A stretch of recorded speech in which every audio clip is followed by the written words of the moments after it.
Hello दोस्तों, स्वागत है आपका हमारे यूट्यूब चैनल ओफोर्स पर। आज हम आपके लिए लेकर आए हैं कक्षा 11 का अर्धवार्षिक 2025-26 क्वेश्चन पेपर बायोलॉजी का। कोड देख लीजिए, B/10,000 है। तो पहला क्वेश्चन MCQ में दे रखा है, निम्न में से कौन सी वर्गीकरण की श्रेणी है। मतलब कोई भी जीव जो होते हैं उन्हें वर्गीकरण में बांटा जाता है। तो बहुत सारे होते हैं, जगत, संघ, गण, कुल, वर्ग। तो इसमें देखिए गण दे रखा है, संघ दे रखा है, कुल दे रखा है, यानी कि ये तीनों ही वर्गीकरण की श्रेणी है। इसलिए इसका सही आंसर हो जाएगा इनमें से सभी। नेक्स्ट क्वेश्चन खा दे रखा है,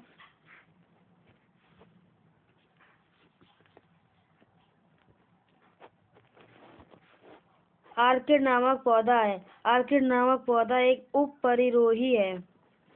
नेक्स्ट दे रखा है, कोशिका शब्द किसने प्रतिपादित किया। कोशिका शब्द रॉबर्ट ब्राउन ने प्रतिपादित किया।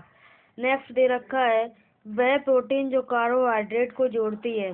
लेक्टोप्रोटीन नहीं जोड़ती है, लियोप्रोटीन नहीं जोड़ती है, धात्विक प्रोटीन नहीं जोड़ती। इसका सही आंसर हो जाएगा ग्लाइकोप्रोटीन। सेकंड नंबर क्वेश्चन का पहला दे रखा है, अनुकूलन शब्द को परिभाषित कीजिए।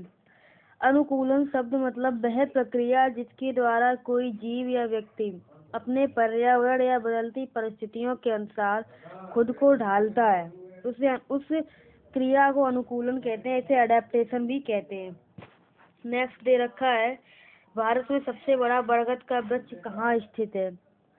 तो भारत में सबसे बड़ा बरगद का वृक्ष पश्चिम बंगाल के हावड़ा में आचार्य जगदीश चंद्र बोस भारतीय वनस्पति उद्यान में स्थित है। उसके बाद दे रखा है कि इन्हीं दो संयोजी ऊतकों के नाम लिखिए। संयोजी ऊतक 3 होते हैं, उपास्थि, रुधिर और अस्थि। इसमें से आप कोई भी 2 लिख सकते हैं। नेक्स्ट दे रखा है, अमीनो प्रोटीन की संरचनात्मक इकाई क्या है। प्रोटीन की संरचनात्मक इकाई होती है अमीनो एसिड। नेक्स्ट दे रखा है, जीवित जीवाश्म किसे कहते हैं। जीवित जीवाश्म उन जीवों को कहा जाता है जो लाखों सालों से पृथ्वी पर मौजूद है, लेकिन उनके रूप, रंग और संरचना में कोई खास बदलाव नहीं आया है। 3 नंबर में नेक्स्ट क्वेश्चन दे रखा है, का वायराइड क्या है। वायराइड प्रकृति के सबसे छोटे संक्रामक रोग होते हैं जो केवल नग्न एकल रज्जु गोलाकार आरएनए अणु से बने होते हैं। उसके बाद दे रखा है, लाल शैवालों में संचित भोज्य पदार्थ किस रूप में पाया जाता है। ये फ्लोरिडियन स्टार्च के रूप में पाया जाता है। आगे देख लीजिए, तीसरे के खा हो गया, यहाँ से काफी देख लीजिए। दे रखा है, ज्वाला कोशिकाओं के मुख्य कार्य लिखिए। ये क्वेश्चन आपको खुद से करना है, मैं बता दे रही हूँ। इसमें जल का आवागमन, अपशिष्ट पदार्थों का उत्सर्जन, ऐसे बहुत सारे होते हैं। ये अकशेरुकीय जीवों में पाई जाती हैं। नेक्स्ट क्वेश्चन दे रखा है, पत्र प्रकलिका किसे कहते हैं। पत्र प्रकलिका एक प्रकार की वनस्पतिक संरचना है जो कुछ पौधों में कायल जनन के लिए उपयोगी होती है। उसके बाद दे रखा है, रेखीय पेशियों के 2 कार्य लिखिए।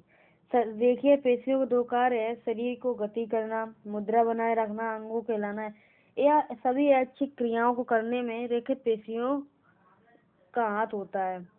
नेक्स्ट क्वेश्चन 4 नंबर दे रखा है, का डीएनए और आरएनए में अंतर लिखिए।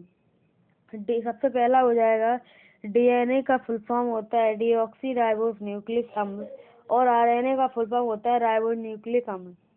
डीएनए केंद्रक में उपस्थित होता है, आरएनए कोशिका द्रव्य में उपस्थित होता है। डीएनए द्विकुंडलीय संरचना है और आरएनए एक कुंडलीय संरचना है। डीएनए में थाइमिन पाया जाता है और आरएनए में यूरेसिल पाया जाता है। नेक्स्ट दे रखा है, केंद्रक के कार्य लिखिए। इसमें आपको केंद्रक के कार्य लिखने हैं, बहुत सारे होते हैं। कोशिका पर नियंत्रण करना, मतलब कोशिका में जितनी भी गतिविधि होती है उन सभी पर केंद्रक का नियंत्रण होता है। डीएनए को संग्रहित करता है, अगली पीढ़ी तक गुण पहुंचाता है, प्रोटीन संश्लेषण करता है। उसके बाद दे रखा है, रुधिर तथा लसिका में अंतर लिखिए। रुधिर तथा लसिका में अंतर है, रुधिर में आरबीसी उपस्थित होता है, लसिका में अनुपस्थित होता है। रुधिर लाल रंग का होता है। लसिका रंगहीन या हल्के पीले रंग की होती है। रुधिर में O2 अधिक होता है, लसिका में O2 कम होता है। रुधिर में CO2 कम होता है, लसिका में CO2 अधिक होता है। रुधिर तरल संयोजी ऊतक है और लसिका छना हुआ रुधिर है। ठीक है। उसके बाद दे रखा है स्पेंडिक्स तथा कैटकिन पुष्पक्रम में अंतर लिखिए। स्पेंडिक्स कैटकिन। स्पेंडिक्स मोटा मांसल अक्ष है और कैटकिन पतला लटकता अक्ष है। स्पेंडिक्स उभयलिंगी या एकलिंगी हो सकता है, लेकिन कैटकिन एकलिंगी ही होता है। स्पेंडिक्स केवल एक बीजपत्री में उपस्थित होता है, कैटकिन पेड़ों में उपस्थित होता है, यानी कि सभी में। स्पेंडिक्स का उदाहरण हो जाएगा केला और कैटकिन का उदाहरण हो जाएगा सहतूत। मैक्सिमम क्वेश्चन के आंसर मैं आपको बता ही दे रही हूँ। अगर हमारी वीडियो अच्छी लगती है इसे लाइक करें और अपने दोस्तों को भी शेयर करें। आगे देखिए, स्तनीय वर्ग के लक्षण लिखने हैं। स्तनीय वर्ग के लक्षण है, इनमें स्तन ग्रंथियां उपस्थित होती हैं, त्वचा पर बाल होते हैं, समतापी होते हैं, जरायुज होते हैं। संघ एनिलिडा की प्रमुख लक्षण शुद्ध व लवणीय जल में उपस्थित होते हैं, वास्तविक देव गुहा उपस्थित होती है, त्रिकोणीय होते हैं, द्विपार्श्व सम्मति उपस्थित होती है। पेरिस्टोम पर सचित्र टिप्पणी करनी है, ये लोग आप खुद से कर लेना। कवक के 4 लाभदायक महत्व बताने हैं। कवक के महत्व हो जाते हैं जैसे ब्रेड बनाने में, मशरूम बनाने में, पेनिसिलिन दवाई बनाने में, ऐसे बहुत सारी चीजों में कवक का लाभदायक महत्व होता है।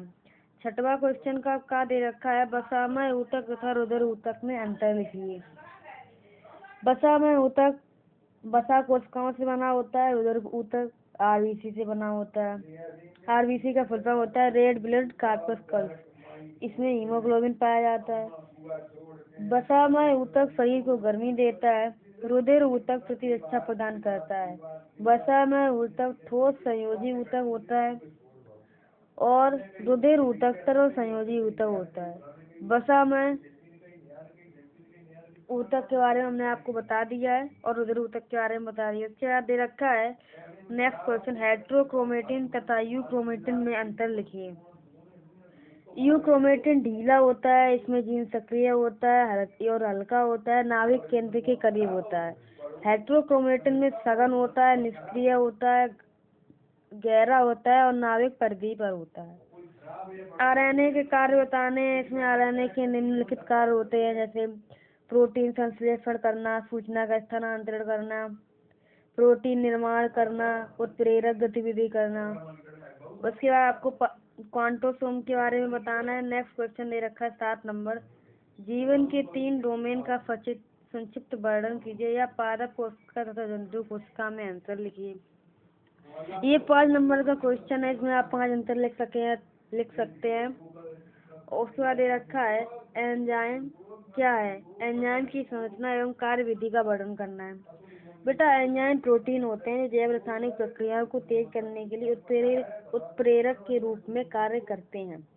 ये DNA की प्रतिलिपि बनाते हैं, पाचन करते हैं, पेशियों का संकुचन करते हैं, बहुत सारी क्रियाएं करते हैं। नेक्स्ट 9 क्वेश्चन दे रखा है, तंत्रिका ऊतक की संरचना तथा कार्य का वर्णन करना है या राइबोसोम और लाइसोसोम के बारे में बताना है। ठीक है। राइबोसोम 2 प्रकार के होते हैं।